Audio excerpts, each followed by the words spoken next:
तर दुसरीकडे संजय राऊतांवर विरोधकांनी जोरदार निशाणा साधलाय। ज्यांच्या मेंदूत रेडा घुसलाय ते रेड्याचे भाषा करतायत, त्यांच्यावर उपचार करण्याची मागणी शेलारांनी केली आहे। तर अंधश्रद्धा पसरवणाऱ्यांवर सुमोटो सुद्धा दाखल करा असं शंभूराज देसाई म्हणाले।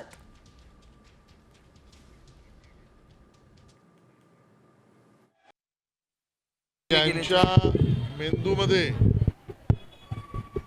रेडा घुसलाय ते रेड्याची भाषा करतात आणि म्हणून संजय राऊत यांच्या मेंदूचं परिरक्षण या नवीन इमारतीतील बाबा हॉस्पिटलमध्ये डॉक्टरांना शक्य असेल तर डॉक्टरांनी करावं।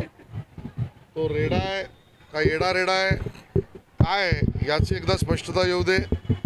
संजय राऊतांचं वक्तव्य कुठल्या संदर्भाने ते वक्तव्य केले ते या सगळ्याची तपासणी करावी।